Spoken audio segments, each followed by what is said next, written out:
आगे बढ़ेंगे, एक बड़ी खबर बता दें प्रयागराज से है, जहां उमेश पाल हत्याकांड में चौथे दिन भी पुलिस के हाथ खाली है। अब तक किसी आरोपी की गिरफ्तारी नहीं हो पाई है। 40 से ज्यादा संदिग्ध लोगों से पुलिस पूछताछ कर चुकी है। शूटर गुड्डू मुस्लिम और गुलाम अब भी पुलिस की पकड़ से दूर है। दोनों के कई करीबियों को शक के आधार पर अब हिरासत में लिया गया है। हमलावरों की गिरफ्तारी के लिए 10 टीमें छापेमारी कर रही है। प्रयागराज के साथ ही कौशांबी, जौनपुर में छापेमारी चल रही है। आजमगढ़, बस्ती और मऊ जिले में भी छापेमारी की गई है। बस्ती जिले से भी एसटीएफ ने एक संदिग्ध को पकड़ा है। ये बड़ी जानकारी मिल रही है। पुलिस के हाथ खाली हैं, लेकिन लगातार दबिश दी जा रही है और कई जिलों में इस वक्त छापेमारी चल रही है। हमलावरों की गिरफ्तारी के लिए 10 टीमें इस वक्त छापेमारी कर रही है। प्रयागराज के साथ साथ कौशांबी, जौनपुर और आजमगढ़, बस्ती, मऊ में भी कई जगह छापेमारी की जा रही है। और ये जानकारी मिल रही है कि बस्ती जिले से एसटीएफ ने एक संदिग्ध को पकड़ा है।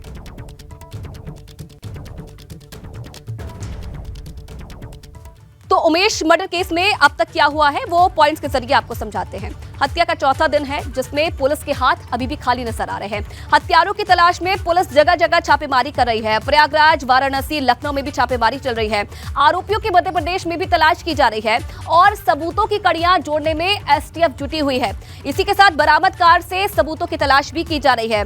अतीक को प्रयागराज लाने की तैयारी की जा रही है और अतीक को रिमांड में लेने की तैयारी अब पुलिस की तरफ से की जा रही है। साथ ही साथ अतीक को रिमांड में लेने की अर्जी दाखिल हो सकती है। उमेश पाल हत्याकांड में आरोपी है अतीक अहमद और गुजरात की साबरमती जेल में इस वक्त बंद है अतीक अहमद, जिसकी रिमांड लेने की तैयारी अब एसटीएफ की तरफ से की जा रही है। जगह जगह दबिश दी जा रही है, लेकिन चौथा दिन है जिसमें पुलिस के हाथ अभी भी खाली है।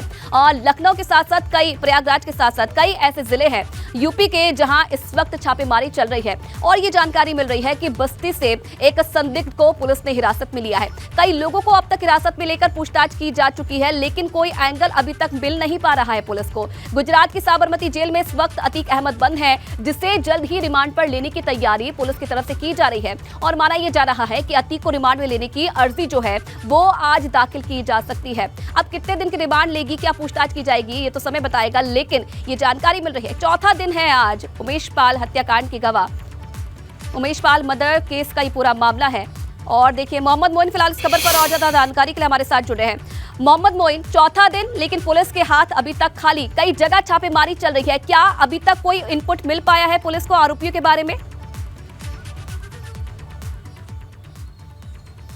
आपको बता दें कि उमेश पाल और उनके सरकारी गनर की हत्या का आज चौथा दिन है। हालांकि चौथा दिन होने के बावजूद पुलिस के हाथ, एसटीएफ के हाथ अभी तक खाली हैं। अभी तक इस मामले में एक भी गिरफ्तारी नहीं हो पाई है। हालांकि पुलिस अफसरों की तरफ से ये दावा लगातार किया जा रहा है कि वो जो है लगातार 10 टीमें जो है वो लगातार छापेमारी कर रही हैं। उत्तर प्रदेश के पूर्वांचल में तमाम जगहों पर छापेमारी की जा रही है। इसके साथ साथ दूसरे राज्यों के कनेक्शन खंगाले जा रहे हैं। गुजरात का कनेक्शन खंगाला जा रहा है। और पुलिस अफसरों का यह भी दावा है कि सीसीटीवी में जो शूटर्स नजर आ रहे हैं उनमें से कई शूटर्स की पहचान हो गई है। उनकी गिरफ्तारी के लिए प्रयास किए जा रहे हैं। नेपाल तक में जो है ये कोशिश की जा रही है, ये पता लगाने की कोशिश की जा रही है कि कहीं जो शूटर्स हैं वो नेपाल तो नहीं भाग गए हैं। तो अफसरों का लगातार यही दावा है कि हम हर संभव प्रयास कर रहे हैं, जल्द से जल्द पूरे मामले का खुलासा किया जाएगा और जो भी लोग इस पूरे घटनाक्रम में शामिल हैं उन सभी की गिरफ्तारी की जाएगी। दूसरा एक अहम अपडेट आपको दे दें कि इस पूरे मामले में उमेश पाल जिस मुकदमे में पैरवी के बाद यहां घटनास्थल पर पहुंचे थे और यहां पर उनकी हत्या की जाती है, उस मुकदमे में आज फिर से प्रयागराज की स्पेशल एमपी एमएलए कोर्ट में सुनवाई होनी है।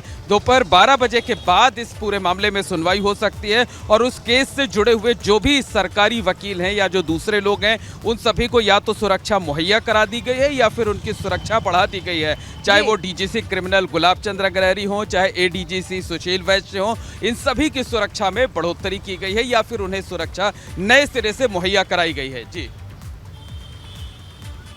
क्योंकि देखिए मोइन, जिस तरीके से आप बता रहे हैं कि यूपी के कई जिलों में अभी छापेमारी चल रही है और साथ ही साथ ये भी जानकारी मिल रही है कि राज्य से बाहर भी जा सकते हैं। एमपी में भी छापेमारी चल रही है। और कौन कौन से राज्य हैं जहां पर इस वक्त पुलिस जो है वो आरोपी की तलाश कर रही है?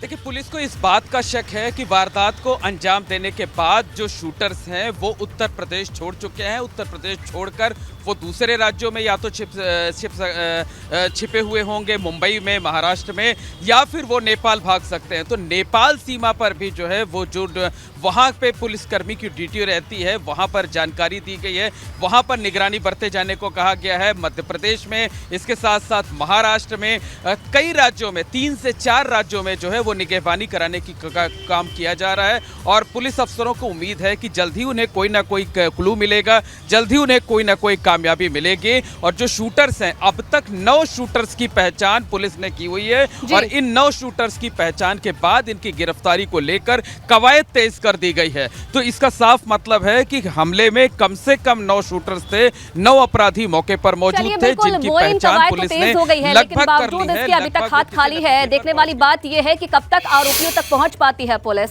बहुत धन्यवाद आपका तमाम जानकारी के लिए।